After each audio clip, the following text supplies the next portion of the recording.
وسلموا علی رسولہ النبی الکریم اما بعد فاعوذ باللہ من الشیطان الرجیم بسم اللہ الرحمن الرحیم قال اللہ تبارک و تعالی فی القرآن المجید انہ لقرآن کریم صدق اللہ العظیم۔ معزز حاضرین و سامعین، اللہ رب العزت کا بے پایاں فضل و احسان ہے کہ جس نے اپنی توفیق خاص اور حضور نبی اکرم صلی اللہ علیہ وآلہ وسلم کے نالین مبارک کے تصدق سے ہمیں ایک مرتبہ پھر اپنی بارگاہ میں حاضر ہونے کی توفیق عطا فرمائے۔ دعا ہے کہ اللہ رب العزت ہماری اس حاضری کو قبول فرمائے۔ جمعۃ المبارک کی آج کی اس نشست میں ہم اپنی سلسلہ وار گفتگو سے ہٹ کر آج قرآن کی عظمت پر بات کریں گے۔ یقیناً آپ احباب کے علم میں ہوگا کہ چند دن قبل اسکینڈینیویا کے ملک سویڈن کے اندر اسٹاک ہوم میں ایک بدبختی کی گئی اور وہاں قرآن کی بے حرمتی ہوئی، قرآن کو جلایا گیا، جس سے دنیا بھر کے مسلمانوں کے جذبات مجروح ہوئے، اور اس کبھی فعل کو سامنے رکھتے ہوئے میں نے مناسب سمجھا کہ آج کی اس نشست کے اندر ہم قرآن پاک کی عظمت پر بات کریں تاکہ اس قرآن کی عظمت اور اس کی محبت مزید ہمارے دلوں میں بیٹھے، اور ہم قرآن سے رہنمائی حاصل کرنے کی کوشش کریں کہ جب کبھی کوئی ایسے حالات ہوتے تو قرآن ان حالات کے اندر ہماری کیا رہنمائی کرتا، اور انشاءاللہ گفتگو کے اینڈ پر ہم قرارداد مذمت بھی پیش کریں گے، جس کی یقیناً پورا ہاؤس اور پورا حال ہاتھ اٹھا کر اس کی تائید بھی کرے گا۔ آج اس واقعے کو مد نظر رکھتے ہوئے میں نے اپنی گفتگو کا عنوان عظمت قرآن کو بنایا ہے، جس کے پیش نظر میں نے سورہ واقعہ قرآن پاک کا 56واں سورہ ہے، اس کی آیت نمبر 77 تلاوت کرنے کا شرف حاصل کیا ہے، جس میں اللہ رب العزت نے ارشاد فرمایا انہ لقرآن کریم۔ فرمایا بے شک یہ بڑی ہی عظمت والا قرآن ہے، یعنی خالق کائنات خود اس قرآن کی عظمت کو بیان کر رہے ہیں اور کلمہ تحقیق کے ساتھ اعلان کر رہے ہیں کہ اس بات میں کوئی رتی برابر شک کی بھی کوئی گنجائش نہیں ہے کہ یہ کلام اور یہ قرآن بڑی عظمت والا ہے، بڑی شان والا ہے، اور اسے عظمت اور شان والے رسول پر ہی نازل کیا گیا ہے۔ اس سے بھی بڑھ کر اگر پیچھے سے اس مضمون کو ہم پڑھیں تو باری تعالیٰ نے اس سورہ مبارکہ کے اندر آیت نمبر 75 سے اس مضمون کو شروع کیا اور فرمایا فلا اقسم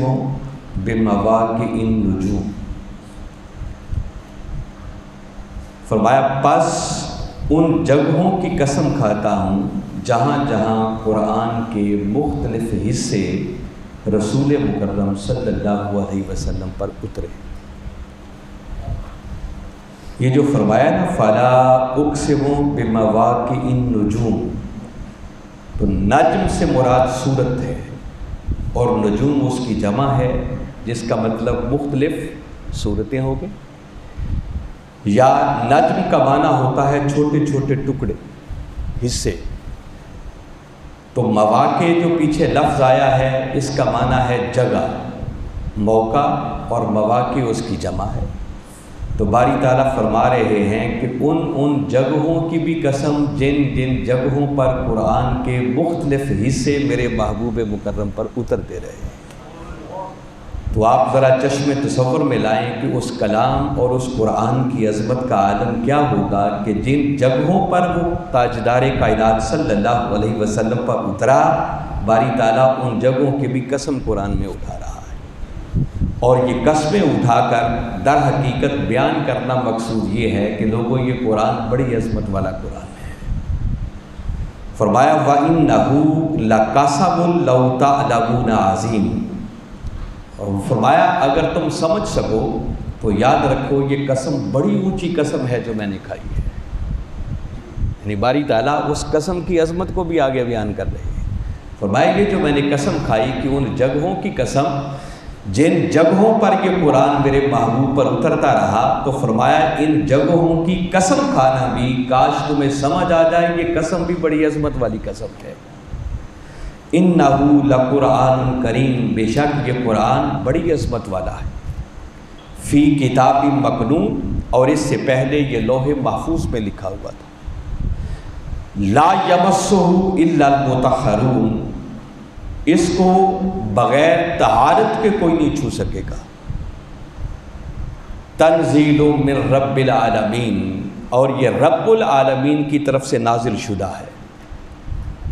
افبہذا الحدیث انتم مدہنون،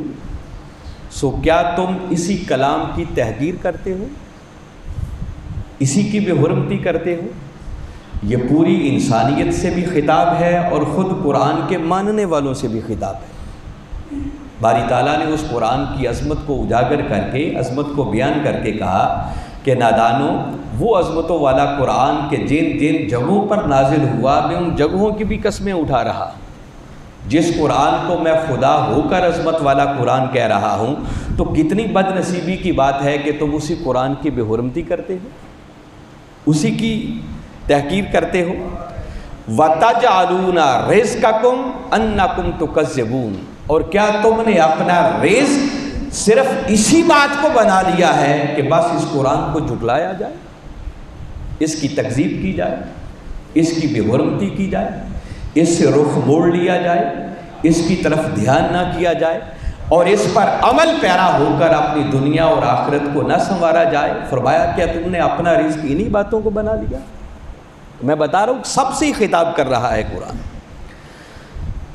فَلَوْلَا إِذَا بَلَغَتِ الْحُلْقُومَ، فرمایا جب تمہاری روح بالکل تمہارے حلق تک پہنچ جاتی ہے، وَأَنْتُمْ حِينَئِذٍ تَنْظُرُونَ، اور تم اس وقت سب کچھ اپنی آنکھوں سے دیکھ رہے ہوتے ہو، وَنَحْنُ أَقْرَبُ إِلَيْهِ مِنْكُمْ وَلَٰكِن لَا تُبْصِرُونَ، اور فرمایا وہ جو مرنے والا ہوتا ہے اس وقت ہم اس کے بہت زیادہ قریب ہوتے ہیں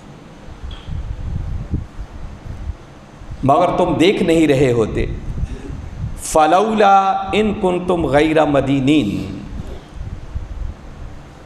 پھر کیوں نہیں تم ایسا کر سکتے کہ تم کسی کے ملک و اختیار میں نہیں ہو، کہ اگر تم ایسا ہی سمجھتے ہو کہ اس قرآن کو جھٹلا دیا جائے، یہ کسی اللہ کا بھیجا ہوا کلام نہیں ہے، تم میری ملکیت کو ماننے کے لیے تیار نہیں ہو، اس مرنے والے کی روح کو پھر واپس کیوں نہیں روک لیتے؟ تو ترجعونہا ان کنتم صادقین، کہ اس روح کو تم واپس پھیر لو اگر تم سچے ہو۔ فرمایا تم سے یہ تو ہو نہیں پاتا۔ فَأَمَّا إِن كَانَ مِنَ الْمُقَرَّبِينَ، فرمایا یاد رکھو جب روح پرواز کر رہی ہوتی ہے نا، تو اگر وہ کسی مقرب بندے کی روح ہو جو اللہ کے بہت زیادہ قریب ہو، تو فرمایا فَرَوْحٌ وَرَيْحَانٌ وَجَنَّةُ نَعِيمٍ، تو اس کے لیے سرور و فرحت اور روحانی رزق و استراحت اور نعمتوں بری جنتی جنت ہوتی ہے۔ وَأَمَّا إِن كَانَ مِنْ أَصْحَابِ الْيَمِينِ، اور اگر وہ دائیں ہاتھ والوں میں سے ہوں کہ جن کے اعمال نامے ان کے دائیں ہاتھ میں دیا جائیں گے، تو فرمایا فَسَلَامٌ لَكَ مِنْ أَصْحَابِ الْيَمِينِ، تو پھر اس سے کہا جائے گا کہ تمہارے لیے دائیں جانب والوں کی طرف سے سلام ہو۔ اور اب تیسری کیٹیگری بیان ہوئی، فرمایا وَأَمَّا إِن كَانَ مِنَ الْمُكَذِّبِينَ، مکذبین، اور اگر وہ جھٹلانے والوں میں سے ہوگا جو قرآن کی تکذیب کرتا رہا، قرآن کی تحقیر کرتا رہا، قرآن کی بے حرمتی کرتا رہا، قرآن کی طرف توجہ نہ دیتا رہا، اور اس پر عمل کر کے اپنی دنیا اور آخرت کو نہ سنوارتا رہا، تو فرمایا سن لو ایسے جھٹلانے والے اور گمراہ لوگوں کے لیے فَنُزُلٌ مِّنْ حَمِيمٍ، تو ان کی ضیافت پھر کھولتے پانی کے ساتھ کی جائے گی۔ وَتَصْلِيَةُ جَحِيمٍ، اور پھر ایسے بدبخت کا انجام سوائے دوزخ میں داخل ہونے کے اور کوئی نہیں ہوگا۔ اِنَّ هَذَا لَهُوَ الْحَقُّ الْيَقِينُ، لوگو یاد رکھو یہ قرآن حق الیقین ہے، جس میں کوئی شک کی گنجائش نہیں ہے۔ فَسَبِّحْ بِاسْمِ رَبِّكَ الْعَظِيمِ، بس اے میرے محبوب مکرم صلی اللہ علیہ وسلم ان جھٹلانے والوں کی باتوں کی طرف نہ جائیں، بلکہ آپ اپنے رب کے نام کی عظمت کو بیان کرتے رہیں۔ تو باری تعالیٰ نے ان آیات کے اندر قرآن کی عظمت کو بھی بیان کیا، ہمیں جھنجھوڑا، غفلت سے بیدار بھی کیا، اور بتایا کہ جب ایسے حالات ہو جائیں تو انکار کرنے والے یقیناً ہر دور میں آتے رہیں گے، مگر ان کے انکار کی وجہ سے تمہارے ایمان میں شک کی دراڑ پیدا نہیں ہونی چاہیے، بلکہ تم اس قرآن کے ساتھ اپنے رشتے کو مضبوط کر کے اور اس کلام والے رب کی اور اس رب کے نام کی عظمت کا ہمیشہ چرچا کرتے رہیں۔ اسی بات کو اگر مزید پڑھیں تو کئی بار ایسا ہوتا کہ تاجدار کائنات صلی اللہ علیہ وسلم جب قرآن کی آیات کی تلاوت فرماتے اور بعض بدبخت نادان کافر انکار کرنے والے جب اس قرآن کو سنتے تو سن کر وہ تاجدار کائنات صلی اللہ علیہ وسلم کی بھی تکذیب کرتے اور اس قرآن کو بھی جھٹلانے کی کوشش کرتے۔ باری تعالیٰ نے ان ساری آیات کو بھی قرآن کا حصہ بنایا۔ اب سورہ قلم کو کبھی پڑھیں اور اس سورہ قلم کا آغاز بھی ایسی ہی آیات سے ہوتا ہے اور اس کی آخری آیت کریمہ کا مضمون بھی پھر یہی ہے۔ باری تعالیٰ نے آخری آیت کریمہ میں ارشاد فرمایا وَإِن يَكَادُ الَّذِينَ كَفَرُوا لَيُزْلِقُونَكَ بِأَبْصَارِهِمْ لَمَّا سَمِعُوا الذِّكْرَ وَيَقُولُونَ إِنَّهُ لَمَجْنُونٌ۔ فرمایا اے میرے محبوب مکرم صلی اللہ علیہ وسلم، یہ کافر لوگ جب قرآن کو سنتے ہیں، آپ قرآن کی تلاوت کرتے ہیں اور آپ سے یہ اس قرآن کو سنتے ہیں تو سن کر ایسے لگتا ہے کہ یہ آپ کو اپنی حاسدانہ نظروں سے نقصان پہنچانا چاہتے ہیں۔ ان کا دل چاہتا ہے کہ معاذ اللہ استغفر اللہ، اس رسول کو بھی ختم کر دیا جائے، ان کو نقصان پہنچایا جائے، ان کے مشن کو ختم کر دیا جائے۔ اور کیا کہتے ہیں وَيَقُولُونَ إِنَّهُ لَمَجْنُونٌ، اور اس قرآن کو سن کر وہ کہتے ہیں کہ معاذ اللہ استغفر اللہ، یہ رسول تو کوئی دیوانہ ہے۔ باری تعالیٰ نے آگے اس مقام پر اس آیت کریمہ کے ساتھ اگلی آیت کریمہ ملا کر جو اس سورت کی آخری آیت ہے فرمایا وَمَا هُوَ إِلَّا ذِكْرٌ لِلْعَالَمِينَ، میرے محبوب کو دیوانہ کہنے والوں اور یہ کہہ کر اس قرآن کا انکار کرنے والوں، فرمایا سن لو یہ قرآن سارے جہانوں کے رب کی طرف سے ایک نصیحت ہے۔ چونکہ انہوں نے مجنون کہا، دیوانہ کہا، تو اسی صورت کے آغاز میں باری تعالیٰ نے پہلے ان کے اس اعتراض کا جواب بھی دیا۔ فرمایا نون والقلم وما یسطرون، نون حروف مقطعات میں سے ہے جس کے اہل معرفت نے مختلف معنی بیان کیے، جس کا حقیقی معنی تو اللہ اور اس کا رسول ہی جانتا ہے، مگر جن پر وہ کرم فرما دیں پھر پردے اٹھا بھی دیتے ہیں۔ بعضوں نے اس نون سے مراد خود نور مصطفیٰ لیا اور باری تعالیٰ نے نون کہہ کر خود نور مصطفیٰ کی قسم کھائی۔ فرمایا والقلم، اور قسم ہے قلم کی، وما یسطرون، اور قسم ہے اس قلم کے لکھے ہوئے کی، اور قسمیں کھا کر باری تعالیٰ نے اعلان کیا ما انت بنعمت ربک بمجنون، محبوب تم پر تو تمہارے رب کی نعمت ہے، آپ کبھی مجنون نہیں ہو سکتے۔ ان بدبختوں نے مجنون کہا تھا، دیوانہ کہا تھا، تو باری تعالیٰ نے قسمیں کھا کر ان کے اس اعتراض کو رد کر دیا، اور آگے فرمایا وَإِنَّ لَكَ لَأَجْرًا غَيْرَ مَمْنُونٍ، اور محبوب تیری شان تو یہ ہے کہ تمہارے رب کی بارگاہ میں تمہارے لیے وہ اجر ہے جو اجر کبھی ختم ہونے والا ہے ہی نہیں۔ اللہ تمہیں ایسے اجر سے نوازے گا۔ اور آگے ایک آیت کمال کی آیت ہے، آپ نے بارہا پڑھی ہوگی مگر آج ایک مرتبہ پھر سنیں۔ فرمایا وَإِنَّكَ لَعَلَىٰ خُلُقٍ عَظِيمٍ، ان بدبختوں نے مجنون کہا تھا، دیوانہ کہا تھا۔ باری تعالیٰ فرما رہے ہیں کہ محبوب تیری شان تو یہ ہے کہ بے شک تو خلق عظیم پر فائز ہے۔ اور یہ کہنے کا مطلب یہ ہے کہ باری تعالیٰ ان کے اس اعتراض کا پھر رد کرنا چاہتے ہیں کہ نادانو، تم میرے محبوب کو مجنون کہتے ہو، دیوانہ کہتے ہو، اور میرا محبوب تو وہ ہے کہ جن کے اخلاق صرف اخلاق کریمانہ ہی نہیں، ان کا خلق صرف خلق عظیم ہی نہیں، بلکہ ان کی شان تو یہ ہے کہ خلق عظیم بھی نیچے رہ جاتا ہے، اور میرے محبوب کی شان اس سے بھی اوپر ہے، اونچی۔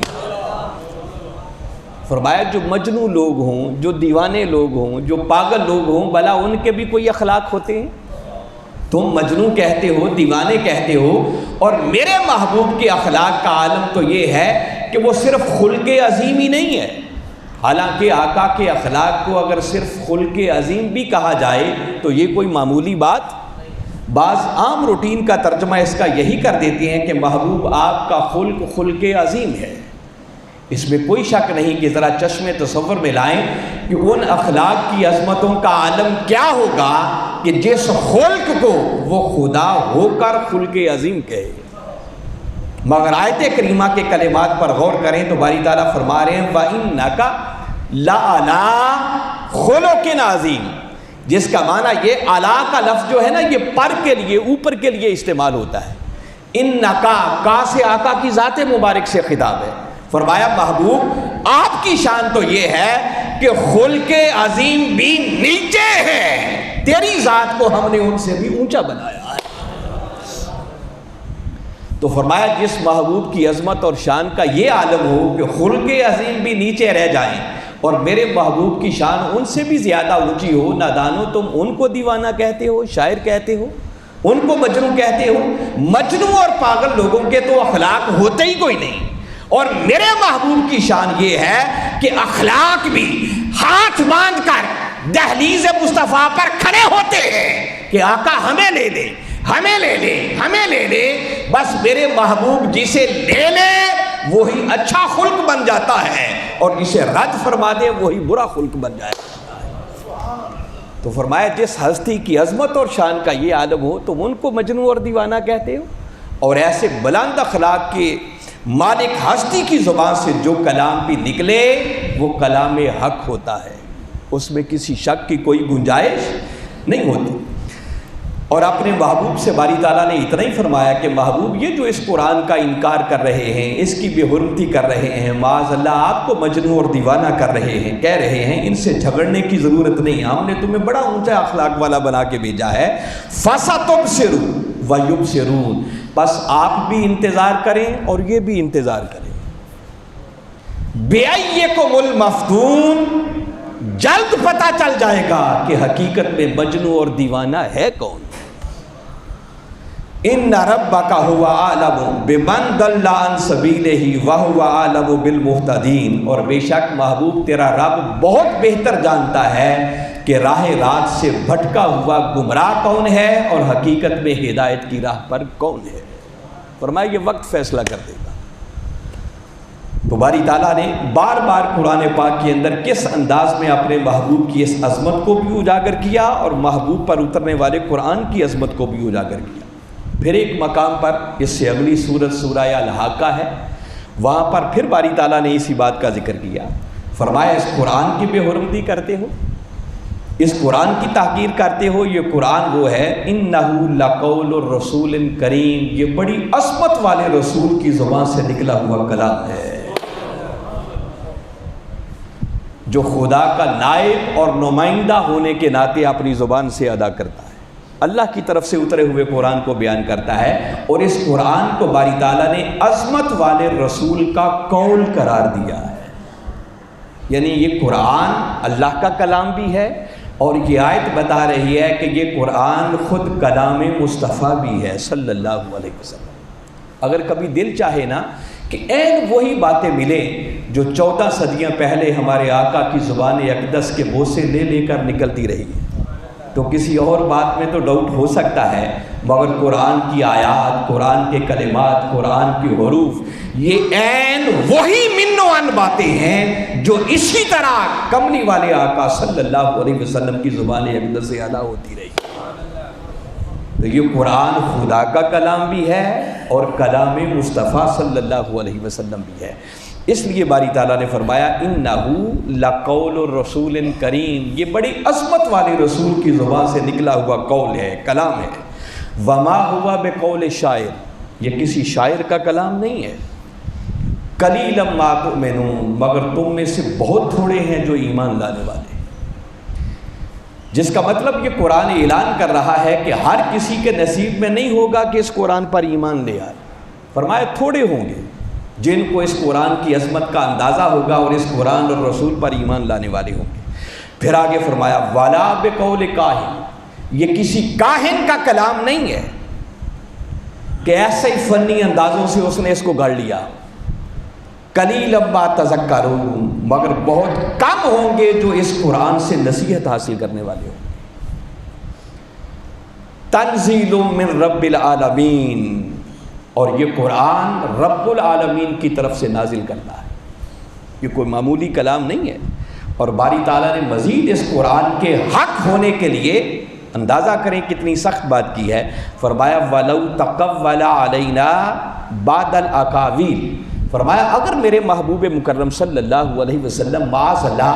اپنی طرف سے کوئی بات گھڑ کر ہماری طرف منسوب کر دیتے،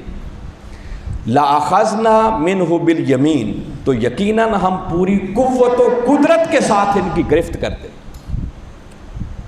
ثُمَّ لَقَطَعْنَا مِنْهُ الْوَتِينَ، اور ہم ان کی شاہراہ کو کاٹ دیتے۔ فرمایا تم کہتے ہو معاذ اللہ یہ گھڑ کے لے آتے، یہ میرے محبوب مکرم صلی اللہ علیہ وسلم ہے، اگر یہ بھی کوئی ایسا کام کرتے کہ معاذ اللہ گھڑ کر اپنی طرف سے کوئی بات ہماری طرف منسوب کر دیتے تو یہ بھی ہماری گرفت سے نہ بچتے، پھر ان کو بچانے والا بھی کوئی نہ ہوتا۔ مگر یاد رکھو فرمایا یہ گھڑ کے نہیں لاتے، یہ رب العالمین کی طرف سے نازل کردہ ہے۔ وَإِنَّهُ لَتَذْكِرَةٌ لِّلْمُتَّقِينَ، اور متقیوں کے لیے یہ ایک بہت بڑی نصیحت ہے۔ وَإِنَّا لَنَعْلَمُ أَنَّ مِنْكُمْ مُكَذِّبِينَ، اور ہم جانتے ہیں کہ تم میں سے بہت سارے اس کو جھٹلانے والے ہیں، اس کی تکذیب کرنے والے ہیں۔ وَإِنَّهُ لَحَسْرَةٌ عَلَى الْكَافِرِينَ، مگر انکار کرنے والے، تکذیب کرنے والے، جھٹلانے والے، ان کے لیے سوائے حسرت کے اور کچھ نہیں ہے۔ وَإِنَّهُ لَحَقُّ الْيَقِينَ، اور بے شک یہ حق الیقین ہے جس میں ردی برابر بھی شک کی کوئی گنجائش نہیں ہے۔ فَسَبِّحْ بِاسْمِ رَبِّكَ الْعَظِيمِ، پس اے میرے محبوب تو اپنے رب کے نام کی عظمت کے ڈھنکے بجایا کر۔ تو باری تعالیٰ نے جا بجا قرآن پاک کے اندر اس قرآن کی عظمت کو اجاگر کیا۔ میں جتنے ریفرنسز لے کے آیا تھا ان سب کو تو شاید اس مختصر وقت میں بیان کرنا ممکن نہ ہو، مگر میں صرف چند ایک مقامات اور بتاتا ہوں اس کی عظمت کے بارے میں کہ اندازہ کریں اس سے بڑھ کر قرآن کی عظمت کیا ہوگی۔ سورہ بنی اسرائیل قرآن پاک کا 17واں سورہ ہے، اور کبھی اس مضمون کو آپ گھر میں قرآن کھول کر خلوت میں بیٹھ کر پڑھیں، آپ کو اندازہ ہو کہ یہ قرآن کی عظمت کا عالم کیا ہے۔ جو آیات میں پڑھ رہا ہوں کم آپ نے سنی ہوں گی، مگر قرآن کی عظمت کو ایک عجیب انداز میں باری تعالیٰ نے بیان کیا۔ باری تعالیٰ اس مقام پر فرماتے ہیں وَلَا إِن شِئْنَا لَنَذْهَبَنَّ بِالَّذِي أَوْحَيْنَا إِلَيْكَ، فرمایا میرے محبوب مکرم صلی اللہ علیہ وسلم اگر ہم چاہیں تو وہ قرآن جو ہم نے آپ کی طرف وحی کیا ہے اس کو لے جائیں، لوگوں کے دلوں سے بھی اس کو محو کر دیں اور اوراق سے، کتابوں سے بھی اس کو اٹھا لیا جائے۔ فرمایا ہم چاہیں تو ہم یہ بھی کر سکتے ہیں۔ ثُمَّ لَا تَجِدُ لَكَ بِهِ عَلَيْنَا وَكِيلًا، اور جب ہم لے جائیں تو یاد رکھیں پھر میری بارگاہ میں وکالت کے لیے بھی آپ کسی کو نہیں پائیں گے کہ میری ذات سے کوئی بات ہی کر سکے کہ کوئی کیوں لے گیا ہے۔ إِلَّا رَحْمَةً مِّن رَبِّكَ، محبوب مگر اس کا قرآن کا نہ لے جانا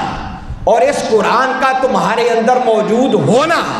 کتابوں میں بھی، اوراق پر بھی، لوگوں کے دلوں میں بھی، فرمایا یہ محبوب صرف تیرے رب کی رحمت ہے۔ اس قرآن کا تمہارے اندر موجود ہونا یہ اللہ کی بہت بڑی رحمت ہے کہ اس نے تمہیں اپنا قرآن دے رکھا ہے۔ اور آگے سنے، آگے فرمایا ان فضلہ کان علیک کبیرا، اور اے میرے محبوب مکرم اس قرآن کا ہونا یہ آپ پر اور آپ کے واسطے سے پھر آپ کی امت پر یہ اللہ کا فضل کبیر ہے۔ آپ اندازہ کریں اس قرآن کی عظمت کا عالم کیا ہے کہ جس کو باری تعالیٰ خود رحمت قرار دے رہے ہیں، اور فرمایا لوگو نادانو تمہیں اس قرآن کی عظمت کا عالم نہیں ہے، یہ قرآن اللہ کا خالی فضل ہی نہیں بلکہ اس کو کانا علیکا ان فضلہ کانا علیکا کبیرا، فرمایا محبوب آپ پر اور آپ کے واسطے سے پھر آپ کی امت پر یہ اللہ کا فضل نہیں بلکہ فضل کبیر ہے۔ تو اندازہ کریں وہ کتنا کا بڑا فضل ہوگا جس کو وہ خدا ہو کر بھی فضل کبیر کہہ رہا ہے۔ اور مزید اس کی عظمت کو پھر اگلی آیت میں باری تعالیٰ نے بیان کرتے ہوئے ارشاد فرمایا کہ یہ اتنی عظیم نعمت ہے، فرمایا کل ان انکار کرنے والوں کو، ان کی بے حرمتی کرنے والوں کو اور اس قرآن کی تحقیر کرنے والوں کو بتا دو، کل لئن اجتمعت الانس والجن علی ان یأتوا بمثل ھذا القرآن لا یأتون بمثلہ، فرمایا محبوب نے بتا دو یہ قرآن وہ عظیم کلام ہے کہ اگر سارے جن اور سارے انسان اس بات پر اکٹھے ہو جائیں کہ اس قرآن کی مثل کوئی اور قرآن بنا کے لے آئیں تو فرمایا میں خدا اعلان کر رہا ہوں وہ اس کی مثل نہیں لا سکتے۔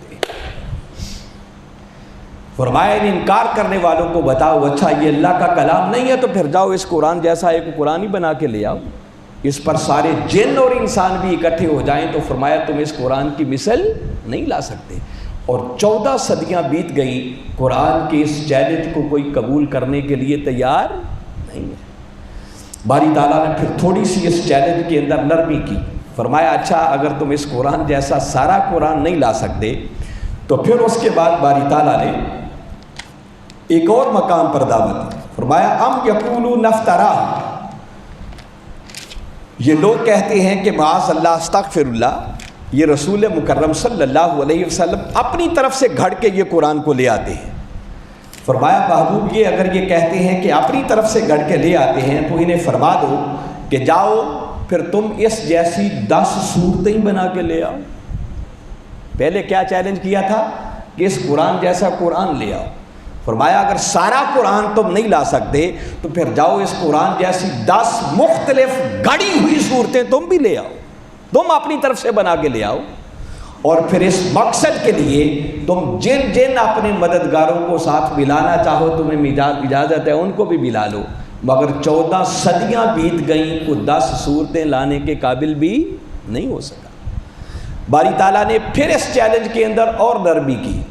اور اس کو ریویو کیا، فرمایا اچھا اگر 10 بھی نہیں لا سکتے تو سورہ بقرہ کی معروف آیت ہے، فرمایا وَإِن كُنتُمْ فِي رَيْبٍ مِّمَّا نَزَّلْنَا عَلَىٰ عَبْدِنَا فَأْتُوا بِسُورَةٍ مِّن مِّثْلِهِ، اگر 10 صورتیں بھی نہیں لا سکتے اور اس قرآن میں شک کرتے ہو تو فرمایا محبوب نے بتاؤ جاؤ اس صورت جیسی ایک صورت ہی بنا کے لے آؤ، مگر 14 صدیاں بیت گئیں کو اس قرآن کی ایک صورت جیسی صورت بھی بنا کر نہیں لا سکا۔ اور اس دور کے اندر پریکٹیکلی سورہ کوثر کو اللہ کے گھر میں لٹکا دیا گیا، فرمایا جاؤ اس سورہ کوثر جیسی ایک صورت ہی بنا کے لے آؤ۔ اور سورہ طور کے اندر تو باری تعالیٰ نے پھر حد کر دی، فرمایا محبوب اگر یہ کہتے ہیں نا کہ آپ گھڑ کے لے آتے ہیں، یہ قرآن نہیں لا سکے، 10 صورتیں نہیں لا سکتے، ایک صورت بھی نہیں لا سکتے، انہیں فرماؤ فَلْيَأْتُوا بِحَدِيثٍ مِّثْلِهِ، جاؤ اس قرآن کی ایک بات جیسی بات ہی بنا کے لے آؤ۔ تو حاضرین مکرم میں آپ کو مخاطب کر کے عرض کرنا چاہ رہا ہوں کہ اندازہ کریں ہماری کتنی خوش نصیبی ہے کہ اللہ رب العزت نے اپنے محبوب کا امتی ہونے کے ناطے ہمیں اس قرآن کا وارث بنایا، ایسی کتاب کا وارث بنایا کہ جس کتاب جیسی کتاب کوئی دنیا میں آ ہی نہیں سکتی، ہو ہی نہیں سکتی، جس کا وجود ہی نہیں ہو سکتی، ممکنات میں سے ہی نہیں ہے، سوچا ہی نہیں جا سکتا، جس پر خود باری تعالیٰ اپنے محبوب مکرم کی زبان اقدس سے کتنے چیلنج کروا رہے ہیں کہ جاؤ اس کتاب جیسی کتاب لے آؤ، 10 صورتیں بنا کے لے آؤ، ایک صورت لے آؤ، چلو ایک بات ہی اس جیسی بات لے آؤ۔ اور اللہ نے ہمیں اپنے محبوب کا امتی ہونے کے ناطے اس عظیم قرآن کا وارث بنایا، مگر کتنی بد نصیبی کی بات ہوگی کہ اتنی عظیم کتاب ہمیں ملے اور ہم اس کتاب کو پڑھ کر، سن کر، سمجھ کر اور اس پر عمل پیرا ہو کر اپنی دنیا اور آخرت کو سنوارنے کے لیے تیار نہ ہو سکے۔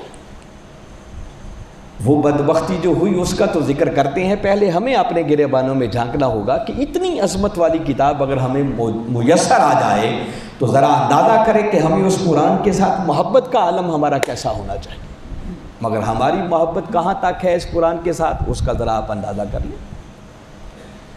خوش نصیب ہوں گے جن کو ہر روز قرآن کی زیارت ہو جاتی ہوگی، مگر بحثیت امت اپنی سوسائٹی اور معاشرے کے طور پر اگر آپ جائزہ لیں تو ایسے لوگوں کی کمی نہیں ہے کہ کئی سال بھی بیت جاتے ہوں گے، شاید ان کو قرآن کی زیارت بھی نصیب نہیں ہوتی۔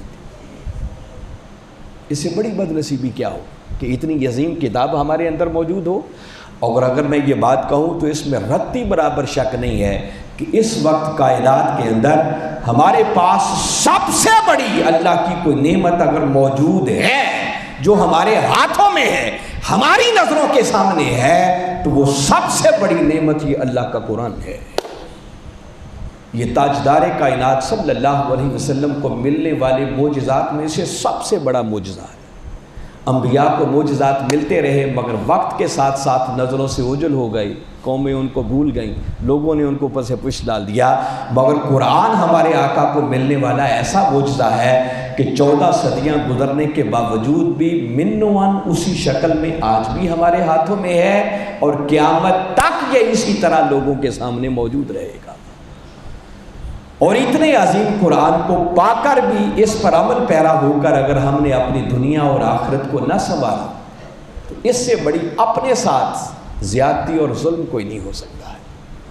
قبل اس کے کہ اس قرآن کو اٹھا لیا جائے، دیکھو نا باری تعالیٰ کہہ رہے ہیں وَلَوْ شِئْنَا لَنَذْهَبَنَّ بِالَّذِي أَوْحَيْنَا إِلَيْكَ، محبوب اگر ہم چاہیں تو یہ آپ کی طرف وحی ہونے والے قرآن کو ہم لے جائیں، اٹھا لیں اس کو۔ تو قبل اس کے کہ اس قرآن کو اٹھا لیا جائے یا ہماری آنکھیں بند ہو جائیں، اس وقت کے آنے سے پہلے اس قرآن کے ساتھ ٹوٹے ہوئے تعلق کو ہمیں مضبوط کرنا ہوگا، اس کے ساتھ اپنے رشتے کو بحال کرنا ہوگا۔ یہ قرآن ایسا کلام ہے، ایسی کتاب ہے جو بندے کو مولا سے واصل کر دیتی۔ اور قبلہ حضور نے کئی بار یہ بات فرمائی ہے کہ کبھی رات کی خلوت میں پچھلے پہر بیٹھ کر اس قرآن کو پڑھا کریں، آپ کو یوں محسوس ہوگا کہ جیسے قرآن بندے پر نازل ہو رہا ہے۔ قرآن بندے سے باتیں کرتا ہے، مگر ہم نے کبھی قرآن کے ساتھ ایسا تعلق جوڑنے کی کوشش نہیں کی ہے۔ اور ہم جس تحریک کے ساتھ، جس قیادت کے ساتھ، جس مشن کے ساتھ جڑے ہیں، ہمارے تو مشن کا نام ہی منہاج القرآن ہے۔ اگر ہم بھی قرآن کے ساتھ نہ جڑے اور لوگوں کے لیے ماڈل اور نمونہ نہ بنے تو پھر کب اس قرآن کے ساتھ جڑنے کا وقت آئے گا؟ مگر بدقسمتی ان بدبختوں کی کہ جنہوں نے کوئی 1 ہفتہ قبل سویڈن کے اندر اس قرآن کی بے حرمتی کی اور عید والے دن مسجد کے سامنے اس قرآن کو جلایا گیا، جس سے دنیا بھر کے مسلمانوں کے جذبات مجروح ہوئے اور ہر طرف ایک غصے کی لہر پائی جا رہی ہے۔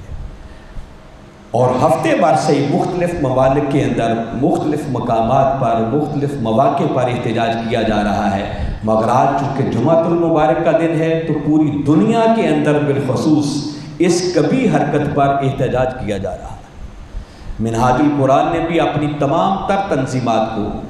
پاکستان کے اندر بھی اور بیرون پاکستان بھی یہ ہدایات جاری کر دی ہوئی ہیں کہ آج ہر جگہ پر باقاعدہ جہاں جہاں ہمارے علماء، ہمارے اسکالرز، ہمارے خطباء وہ گفتگو کریں گے، وہ قرآن کی عظمت پر کریں گے اور اس کبھی حرکت کی مذمت کریں گے۔ تو میں آپ احباب کے سامنے یہ قرارداد پیش کر رہا ہوں کہ کم و بیش کو 1 ہفتہ قبل سویڈن کے اندر اسٹاک ہوم میں جو قرآن کی بے حرمتی کی گئی ہے، ہم سب اس کبھی فعل اور قبیل حرکت کی مذمت کرتے ہیں، ہاتھ کھڑا کر کے اس بات کی تائید کرتے ہیں آپ، اور ہم اپنے ملک کے صاحبان اقتدار سے یہ ریکویسٹ کرتے ہیں، گزارش کرتے ہیں کہ اس آواز کو اٹھایا جائے اور حضور شیخ الاسلام کی آج بھی یہ خدمات اور ان کی یہ آفر، یہ پیشکش موجود ہے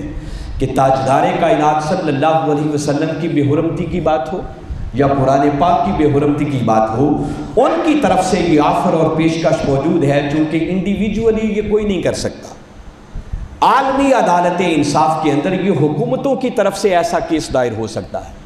آپ اس کیس کو دائر کریں، فرمایا 1.5 ارب کے لگ بھگ امت مسلمہ کی نمائندگی کرتے ہوئے اس کیس کی وکالت میں کروں گا،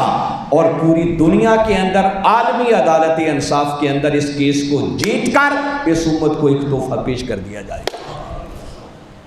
یہ ان کی آفر اور پیشکش آج بھی موجود ہے۔ تو ہم اپنی حکومت سے گزارش کریں گے کہ OIC تک اس پیغام کو پہنچائیں، خود اقوام متحدہ اور عالمی عدالت انصاف کے اندر اس آواز کو اٹھائیں، اس کیس کو دائر کریں۔